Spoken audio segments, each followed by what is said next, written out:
Hey, salut à tous les gars, c'est Reigns, j'espère que vous allez tous très bien, moi ça va nickel. On se retrouve aujourd'hui pour parler d'un film sud-coréen qui est sorti en 2006, donc il a quasiment 20 ans aujourd'hui. Peut-être que certains d'entre vous le connaissaient déjà, moi je l'ai découvert que très tardivement et c'est pour ça d'ailleurs que je vous fais cette vidéo, pour essayer peut-être de faire découvrir ce film à un maximum de personnes, parce que moi personnellement il m'a beaucoup plu. Cette œuvre s'appelle The City of Violence et on en parle tout de suite. Alors c'est un thriller sud-coréen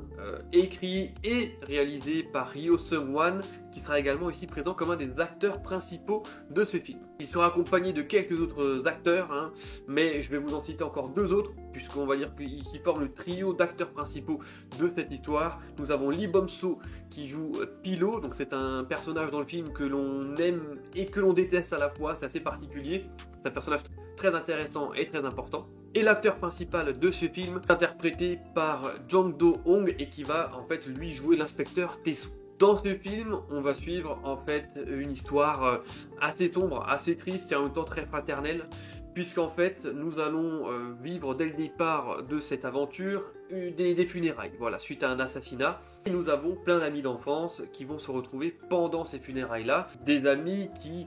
chacun ont fait leur vie. Avec le temps, s'étaient retrouvés séparés, mais ici, voilà, c'est l'occasion malheureusement de se retrouver tous ensemble à ces funérailles. On apprend donc que c'est issu d'un assassinat, et comme je vous l'ai dit tout à l'heure, nous avons notre héros principal, Tae-soo, qui est un inspecteur de police. Et lui, son objectif, ça va être un petit peu de savoir ce qui s'est passé, de trouver qui est l'assassin de leur ami d'enfance, de mener l'enquête. Il y a pas mal de choses qui vont se passer après ces funérailles, règlement de compte, bagarre, castagne, on a un peu de tout, on a aussi des trahisons, on a pas mal de choses, et donc c'est un peu dans cet univers-là qu'on va évoluer dans The City of Violence. Tae-soo et le jeune du coup réalisateur, qui est du coup ici comme un héros également, qui s'appelle Sok-wan dans le film, ils veulent faire justice, ils veulent savoir ce qui s'est passé, et comme dit, on va tomber sur quelque chose de beaucoup plus gros qu'eux, qui va un petit peu les dépasser, et donc on va avoir vraiment une histoire presque de mafia, de police corrompue,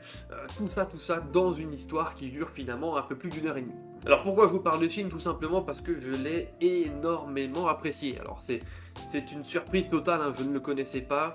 Mon ami Puich, que vous connaissez maintenant, me l'avait conseillé, et effectivement, alors je l'ai regardé tard, mais je l'ai regardé, et c'était excellent. Alors tant au niveau de de l'histoire, du récit, ça c'était top, il n'y a rien à dire, on est pris du début à la fin, c'est un thriller où comme dit, tous les personnages ont leurs propres caractéristiques, certains sont plus attachants que d'autres, mais ils sont tous globalement bien développés et bien intéressants, ils vont tous avoir une part très importante dans l'histoire. Ça m'a beaucoup plu dès le départ. Le fait d'avoir aussi pas mal de flashbacks dans le film qui nous expliquent que les différents protagonistes de cette œuvre sont des amis d'enfance et qu'ils ont vécu les 400 coups ensemble, ça aussi c'est quelque chose qui à la fois est touchant, à la fois est intéressant, puisqu'on voit du coup à l'heure actuelle les différents chemins que chaque personnage a pris, où est-ce que ça les a menés, où est-ce que ça les a menés également dans cette histoire de meurtre. Donc tout ça c'est assez particulier, c'est fort, j'aime beaucoup, tout est très bien ficelé. Le trio de personnages principaux, comme vous le disiez, est franchement très bon, il y a du charisme, il y a du bon acting, il y a de la bonne castagne parce que les gars sont très bons, parce que comme je vous le disais, on arrive sur de la grosse bagarre, donc on a aussi des combats d'arts martiaux, de pieds-poings,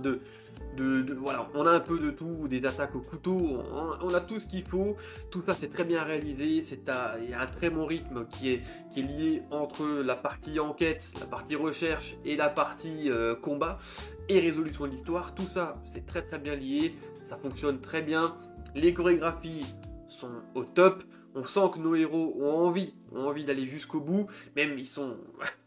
jusqu'au boutiste, on peut le dire, ils ne reculent devant rien pour faire justice, pour savoir ce qui s'est passé à leur ami qui leur était très cher, ce qui est du coup totalement compréhensible, et c'est excellent de tous ces points de vue-là. On a le droit à une réalisation et des mises en scène qui sont au top. On a des plans qui sont mémorables, qui pourraient faire des jaquettes de films en veux-tu, en voilà, tellement les personnages sont charismatiques et qui sont mis en scène comme on l'aime. Je pense à un plan où on voit nos héros habillés en costard avec des katanas en bois sur l'épaule en mode bon maintenant on va se castagner. Ce plan là est excellent. On a aussi un plan que je vous mettrai certainement aussi dans cette vidéo